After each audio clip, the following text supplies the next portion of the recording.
Okay, going through the life cycle, so we did bris, we did pidyon haben. The next thing in halacha is bar mitzvah. Okay, let's go through the life cycles a little bit. Now, bar mitzvah is an interesting thing. It's not mentioned in the Torah openly about a bar mitzvah. It doesn't say the concept of bar mitzvah openly in the Torah. So the commentaries explain, the Klayaka and others explain that why isn't it mentioned in the Torah? So we find two more things like that. Two great holidays are not explicitly mentioned in the Chumash. One is Matan Torah, the day Hashem gave us the Torah on Shavuos. There's no mention whatsoever which day of the year Hashem gave us the Torah. Doesn't say anywhere. The same thing Rosh Hashanah, which is the day of judgment. It doesn't say anywhere in the Torah which is the day of judgment. It just says Rosh Hashanah. You have to. It doesn't in the Chumash. It just says you have to bring an additional carbon and blow shofar. It doesn't say it's Yom Adin. So the Klayaka says one of the aspects of this is as follows. He said, why isn't the Matan Torah mentioned? Because a Jew has to have Matan Torah every day. A Jew has to know we're judged every day, not only on Rosh Hashanah. A Jew is actually judged b'chol yom. Adam nidin b'chol yom. The Gemara says a person is judged every day. So we have a similar thing. What he says it's bar mitzvah. Every day you're bar mitzvah. A bar mitzvah means you're obligated to do a mitzvah, and therefore every day it applies to bar mitzvah.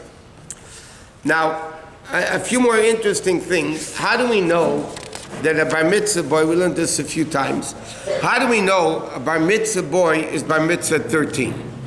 Because again, it doesn't say anywhere in Chumash that a bar mitzvah boy is bar mitzvah 13. So what the Mishnah in Pirkei Avos in the 5th parak says, ben shleish eser lemitzvahs, that somebody at 13 becomes bar mitzvah.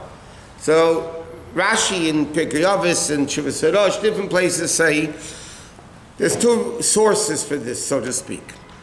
One source is simple, halacha Moshe Sinai. Hashem told Moshe Rabbeinu at Har Sinai that bar mitzvah is the age when you're obligated to mitzvahs. 13. That doesn't say. Hashem told Moshe Rabbeinu at Har Sinai.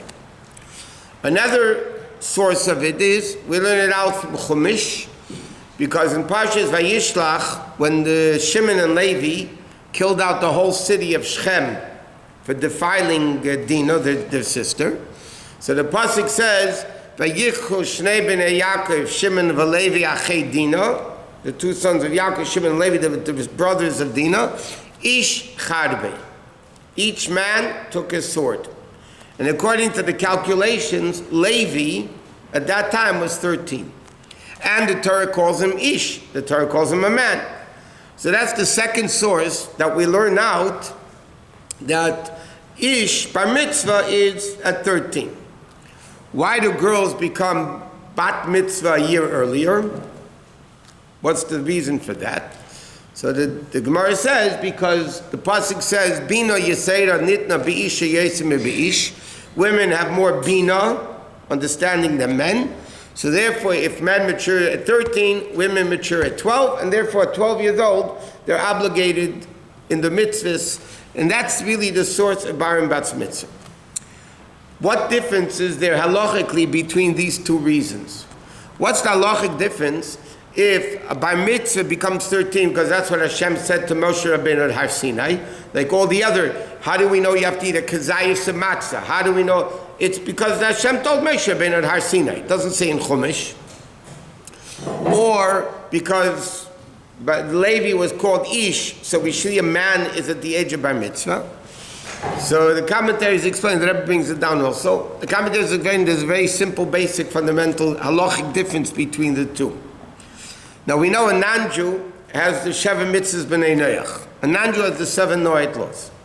If they transgress any of the 7 Noahide laws, the halacha is, the Mishnah says, Sanhedrin, the Rambam makes it down, they get Chayiv Mitzvah. Bais Din, in the time when Bais Din, the Jewish courts, were in charge of Israel, if a non-Jew transgressed any one of the 7 Noahide laws, they would get killed by court.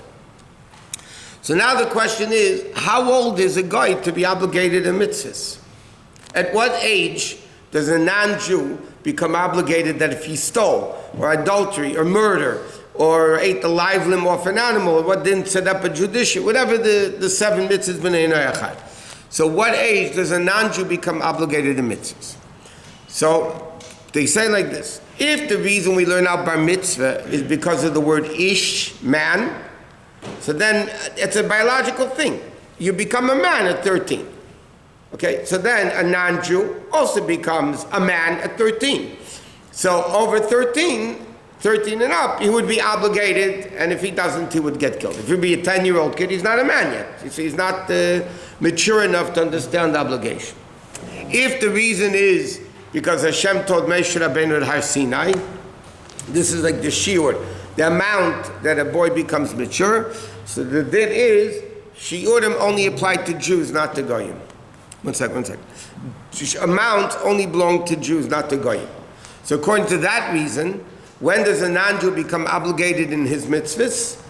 Every person individually, when he's mature enough to know, when Bais Din realizes he's mature enough to know what he transgressed or what he's obligated to do. So there's no amount by a non-Jew necessarily that at the age of 13 and up, he's obligated in all the mitzvahs of a non-Jew. What? For a non-Jew to get the death penalty, does he have to be warned? Warned with one witness, yeah. One witness. What? Has to be what? One witness. Not, you don't need two, one. Okay, so that's just the origin, so to speak, of how do we know a boy and a girl become bar and bas mitzvah at the same day. Now, the day of bar mitzvah is a very special day. In fact, it's brought down in many places, including the Zohar, that Rav Shimon Yochai, when his son Rabbi Eliezer became bar mitzvah, he took him to holy places and he made a big simcha like he would as if he got married. So that's it's a very special thing, the day of bar mitzvah. Now, it's interesting, what is the first mitzvah that a bar mitzvah boy does? So the Mefarshim explain, a lot of Mefarshim say this. He says it's from the Vilna Gaon also. What's the first Mishnah of all of Mishnayos? The whole oral Torah is Mishnah. What is the first Mishnah of the whole oral Torah on Brachos? Me'masei keren es Shema ba'arvin. When do you read Shema at Ma'ariv? So the Mefarshim explain why is that the first Mishnah of all of oral Torah. So the reason for that is they say because what's the first mitzvah bar mitzvah boy has to do? He becomes bar mitzvah that night. He has to daven Ma'ariv and say Shema. Right? Shema is biblical. Davening is rabbinic. So that's the first mitzvah that the boy is obligated to do. Even though technically there are other mitzvahs he has to do before, like believe in God, fear of God, because the second he becomes bar mitzvah, he has to believe in God, fear God, love God, those what the chinuch calls the 6 continuous mitzvahs. But the first action mitzvah, this is the explanation, the first action mitzvah that a boy does when he becomes bar mitzvah is the mitzvah of Shema. And that's why that's the first mission of the entire Mishnah. Why is that like that? Because the greatness of Shema is, we say Shem Echad, love God with all your heart and all your soul, meaning even with Mesiras Nefesh, even with all your soul, even if you're ready to give up your life for God. So therefore that's the first introduction, so to speak, to a boy becoming bar mitzvah, the acceptance of the yoke of heaven. Another thing they bring down, it's appropriate that a boy on the day of his bar mitzvah should learn halacha. Why? Because in Mizmor LaSeder, we say every day in davening, Hariyu LaHashem kol haaretz. The whole earth will sing to Hashem. So it's brought down from the Shalah, Hariyu LaHashem kol haaretz is an acronym for halacha. Hariyu is a hey, Lamed LaHashem is a lamed, kol is a chaf, haaretz is a hey. So the Shalah Kodesh says that Hashem, the whole world should sing to Hashem, and the Gemara says that Hashem, now that the Beis Hamikdash is destroyed, so where's Hashem's home in the world? In the 4 cubits of halacha. So therefore it's brought down, therefore when a boy becomes bar mitzvah, they should learn the halacha that day because that's creating the home for Hashem. Okay, a boy sits at the table. Oh, now it's another interesting, we discussed this a few times already. A boy is called bar mitzvah. Now bar, by the way, it depends. Sometimes you have a bar mitzvah, it's more bar than mitzvah. You're drinking more at the bar than at the mitzvah. But why is it called bar mitzvah? Bar, by the way, is Aramaic for ben. Bar in Hebrew is the Hebrew word for son. Ben in Hebrew, in Aramaic is bar. But the question is, why is it called bar mitzvah? Or ben mitzvah, but it's called bar mitzvah. You find in our sages, they say, when it speaks about a guy that does Avedis, the expression is Baal Avedis. He does Avedis. Baal Gaiva, you see. Baal Gaiva, Baal Aveda. You don't see Ben Gaiva, Bar Gaiva, or Bar Aveda, you know what I mean? Why over here by mitzvahs do we call him Bar Mitzvah? Why don't we call him Baal Mitzvah? We should call him Baal Mitzvah, like Baal Gaiva, Baal Aveda, Baal, should be called Baal Mitzvah. So one of the explanations of this is, there's 2 explanations they give. The well-known one is that a Baal, an owner of an object, means you can unown it. Why is a husband called a Baal? A husband called right? A Baal is a husband. We know, God forbid, you can get divorced. Okay, you can get, you can own an object, I can give it away, I can sell it, I can throw it out. Only in America can a child divorce parents. In what? You want to know how? I'll tell you, I'll tell you later.